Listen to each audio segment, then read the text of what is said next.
বৈষম্য বিরোধী ছাত্র আন্দোলনে আইনশৃঙ্খলা বাহিনীর সদস্য এবং আওয়ামী লীগের লোকজনের বেপরোয়া গুলিতে রাজধানীর মোহাম্মদপুর এলাকায় ২২ জনের মৃত্যু হয়। আর এই ঘটনায় ২২৭ জন আহত এবং ২ জন নিখোঁজ রয়েছে।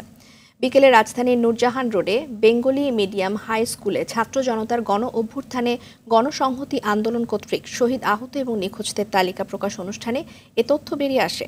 হাসপাতালে হয়রানি করা হয়েছে বলেও অভিযোগ ভুক্তভোগীদের। আরও জানাচ্ছেন আর বাদল।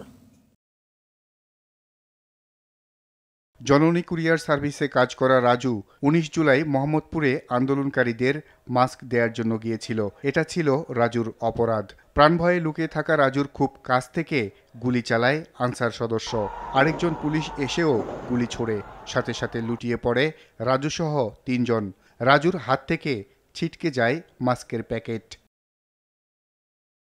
সেদিনের ঘটনার বর্ণনা দেন তার অফিসের ঊর্ধ্বতন কর্মকর্তা সাদত হোসেন। ছাত্র জনতার মাঝে মাস্ক বিতরণ করতেছিলেন। কিছুক্ষণের মধ্যেই ছেলেটাকে প্রথম আনসার সদস্য তাকে টেনে এনে তাকে প্রথম তার রানে গুলি করে। যখন সে পড়ে যায় তার সাথে সাথে পুলিশ তাকে আরেকটা গুলি করে তার পেটে। ছেলেটার বাড়ি হলো মাগুরা। আমার অধীনস্থ সে চাকরি করতেন, পাশাপাশি সে পড়ালেখা করতেন। এই লাশটাকে আমরা যখন শহীদ সোহরাওয়ার্দী হাসপাতালে নেওয়া হয়, আমাদেরকে কোনো ডকুমেন্ট দেওয়া হয়নি। এটা অনেকেই জানেন, অনেকে যাদের সন্তান শহীদ হয়েছেন কোনো ডকুমেন্ট দেওয়া হয়নি। যাই হোক, আমরা যেভাবেই হোক ছবি তুলে রাখা গোপনীয়ভাবে যেভাবে রেখে এটা রেখেছি, এই লাশটাকে আমরা তার এলাকায় পাঠানোর পথে দলীয় তার বাহিনীরা লাশটাকেও এলাকায় ঢুকতে দেওয়া হয়নি। এলাকায় তাকে দাপন করতে দেওয়া হবে না, এরকম এই ধরনের হুমকিও দেওয়া হচ্ছে। গুলির হাত থেকে বাদ যাননি অটোরিকশা চালক থেকে শুরু করে পথচারী। অভিযোগ রয়েছে আইন শৃঙ্খলা রক্ষাকারী বাহিনীর সদস্যদের পাশাপাশি ঢাকা উত্তর সিটি কর্পোরেশনের ৩৩ নম্বর ওয়ার্ডের তৎকালীন কাউন্সিলর আসিফ আহমেদ, সাবেক কাউন্সিলর রাজীব ও জাহাঙ্গীর কবির নানকের পিএস মাসুদুর রহমান বিপ্লব বেপরোয়া গুলি চালিয়ে মানুষ হত্যা করে। আমার ছেলেকে আর ফেরত পাবো না, কিন্তু তার বিচারের জন্য অলরেডি আমি মামলা দায়ের করেছি মোহাম্মদপুর থানায়। আমি আমার ছেলেকে আমার মা বাবার কবর পাশে আমি দাফন করতে পেরেছি। আর যারা আমার ছেলেকে হত্যা করেছে তাদের পরিপূর্ণ সর্বোচ্চ বিচার এবং শাস্তি দাবি কামনা করে। গুলি করে হত্যা করা হয়, আমি এর বিচার চাই। আমার একটা ছেলে একটা মেয়ে, ওদেরকে নিয়ে আমি কিভাবে চলবো আমি বলতে পারি না। এর বিচার চাই আমি। আমার স্বামীর মায়েরা গুলি করে গলার ভিতরে পাড়া দিয়া, আমি এর বিচার চাই। একটাই ভাই আমার, আর কোনো ভাই নাই। আমার ভাই 2টা বাচ্চা, ছোট ছোট, একটা বাচ্চা পেটে এখনো হয় নাই। আমার ভাইয়ের উনিকে হত্যা চায়। আমার ভাই কোনো আন্দোলনে যায় নাই। আমার ভাই রাস্তা দিয়ে হাইটে আসতেছিল, গুলি খাইছে আমার ভাই। আমি বিচার চাই আমার ভাইয়ের। আমার 2টা বাচ্চা ছোট ছোট, এখনো ভালো মতো বাপকে চিনে নাই। আমরা বিচার চাই এটা। আমার ভাইয়ের বাচ্চাগুলো বাপের জন্য কান্না করে। আমার ভাই 12 দিন পরে আমার ভাইয়ের মৃত্যুর খবর পাইছি। 12 দিন পরে বলে তার লাশটাও আমরা পাই নাই। লাশটাও কবর দিয়ে ফেলাইছে ওরা। লাশটাও কবর দিয়ে ফেলাইছে, লাশও পাইতে পারি নাই আমরা। মুখটাও দেখতে পারি নাই, খালি ছবিটাই পাইছি আমরা। আমরা কেউ চাই না আমার ভাইয়ের মাকে মারছে তার বিচার চাই আমি। বাচ্চাটার বয়স 16 বছর। আমার 22 ছেলে আদালত থানায় যখন আমরা 5ই আগস্টে সবাই আনন্দ করছিলাম, আনন্দ মিছিলের উপরে আদালত থানা থেকে অতর্কিত হামলায় ও মারা যায়। আমরা এর লাস্ট 3 থেকে 4 দিন পরে পাই।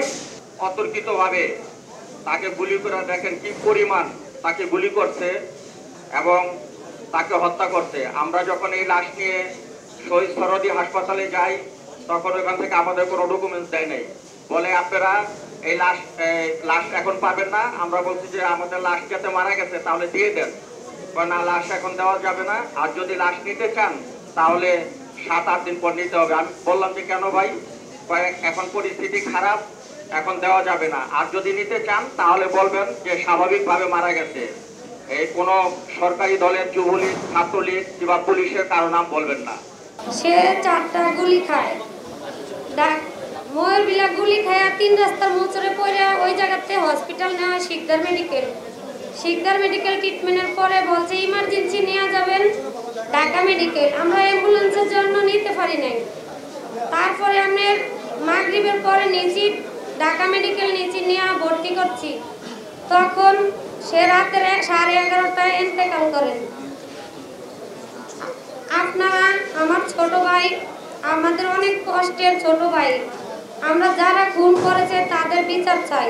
তারপরে আমি যা মার্কিন নামাজের পরে যাই একটা বিল্ডিং এর ভিতরে পাইছি। তারপরে হসপিটালে যখন আমরা নেওয়া ধরছি তখন হসপিটালে নিতে দেয় নাই।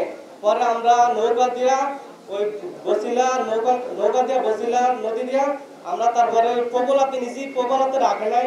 তারপরে ঢাকা মেডিকেল নিছি, ঢাকা মেডিকেল মারা গেছে। র্যাব অফিসের থেকে ব্রিজ পর্যন্ত এই মাঝামাঝি ওর 7:30টার দিকে ওর গায়ে গুলি লাগে। প্রথমে পায়ে গুলি করে, তারপরে বুকে গুলি করে। গুলি বুকের এক সাইডে ঢুকছে, আর সাইডে বের হয়েছে। আমি কাছে ছিলাম না, আমি দেখি নাই। দুপুর ভাত খেয়ে বের হয়েছে। আমি সন্ধ্যা মাগরিব নামাজের সময় খবর শুনি আমার ছেলে গুলি লাগছে। তো আমি ভাবছি আমার ছেলে বাঁচবো, সরব দিতে নেওয়া হয়েছে। যে ছেলের হাতে ছিল ওই ছেলে নিয়ে আমার ফোন দিছে, কিন্তু আমি আর দম ছেলের কথা শুনি নাই, ছেলের বুকের কথা আমি শুনি নাই। 24 বছর বয়স আমি ছেলের তো একদিনের জন্য আমি কোথাও দূরে যাই নাই। সেই ছেলের জন্য আমি সবার কাছে দেশবাসীর কাছে বিচার চাই, জাতির কাছে আমি বিচার চাই। আমার ছেলে সবার জন্য, সবাই আমার ছেলের জন্য দোয়া করবে, এটি আমার কামনা। আমি যেন শহীদ মর্যাদা পাই, বীর মর্যাদা পাই, এটা আমার কামনা। এই স্বৈরাচারী আওয়ামী সরকারের এই আন্দোলনের মাধ্যমে আমার ভাই বৈষম্য ছাত্র আন্দোলনে শহীদ হয়েছে। তো আমার ভাইয়ের বিচার চাই। আহতদের কেউ হারিয়েছেন চোখ, কেউ পা। সেদিনের নির্মম ঘটনার বর্ণনা দেন অনেকে। খালি যন্ত্রণা বেশি ওঠে, একটা মুহূর্ত ঘুমাতে পারি না রাত্রে। যদি একটু আপনারা ভিডিওটা শোনেন, কেঁদে দিবেন আপনারা। আবার যখন মুভ করার চেষ্টা করি তখন এলোপাতাড়ি গুলি আরম্ভ করে।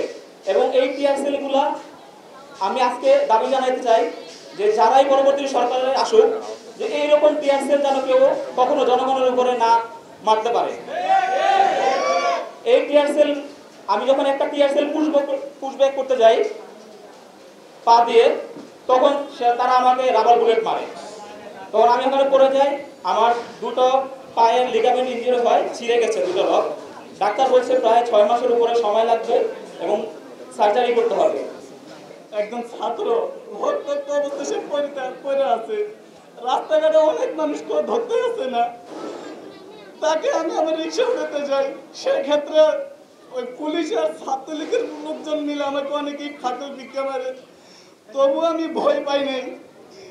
ঠিক তাকে আমি রিক্সায় উঠেছি, রিক্সা উঠে গিয়ে তখন আমি রিক্সা উঠবো, ঠিক সেক্ষেত্রে আমাকে গুলি করা হয়। আমার সে গুলি এসে লাগে আমার কোমরেতে, ঠিক এই জায়গাটা আমার গুলি লাগে।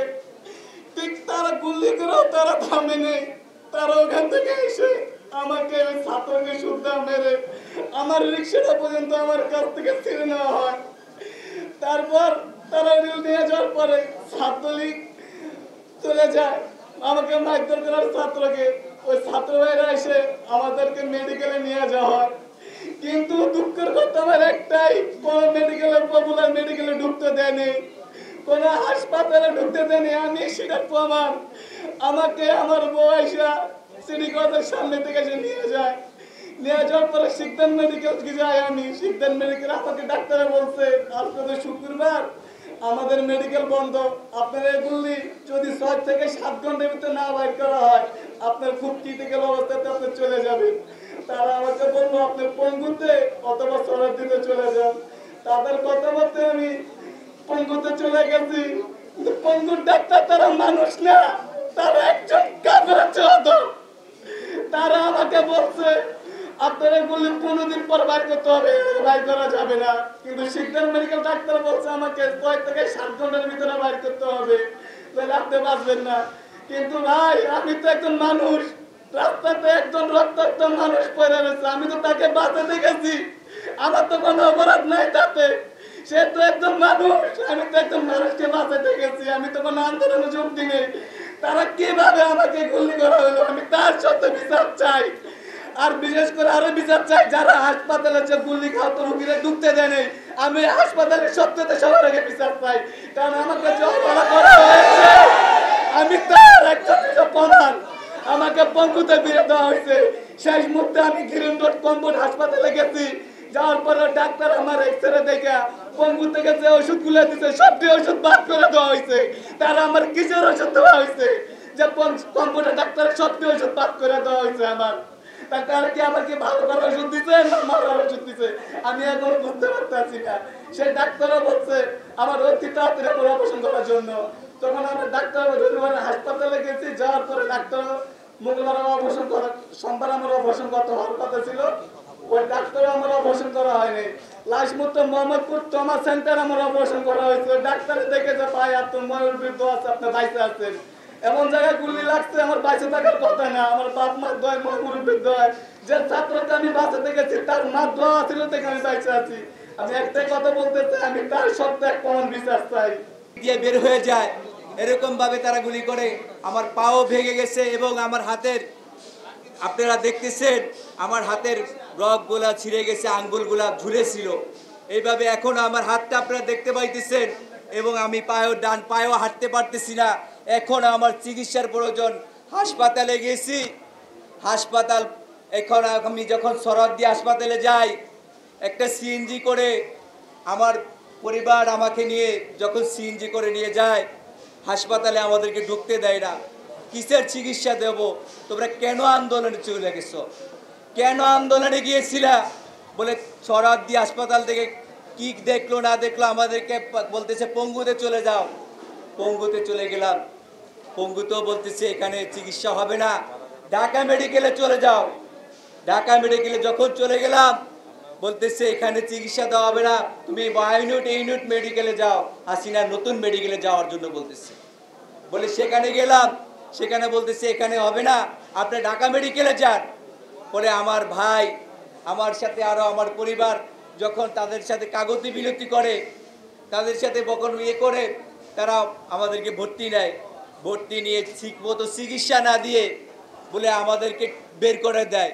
দেশে যেন এরকম হায়না কোনো শাসক আর কখনো না আসে, সেজন্য সবাইকে সতর্ক থাকার আহ্বান জানান গণসংহতি আন্দোলনের প্রধান সমন্বয়কারী জুনায়েদ সাকি। আমরা অন্তর্বর্তী সরকারের কাছে আহ্বান জানাই, আরো বিভিন্ন সংগঠন কাজ করছে, সরকারের উচিত সকল তথ্যগুলোকে যথাযথভাবে যাচাই বাছাই করে আমাদের প্রত্যেক শহীদের তালিকা প্রণয়ন করা। যারা বাংলাদেশকে আবার ওই ফ্যাসিস্ট শাসনে নিয়ে যেতে চায় কিংবা তারই পুনরাবৃত্তি চায়, তাদের বিস্তার ভেঙে দিতে হবে। নতুন যদি বাংলাদেশ চান, তার নতুন রাজনৈতিক শক্তি দরকার এবং সেই রাজনৈতিক শক্তি করে তোলার মধ্য দিয়ে আগামী দিনের বাংলাদেশের যাত্রা হবে। আর বাদল, RTV, ঢাকা।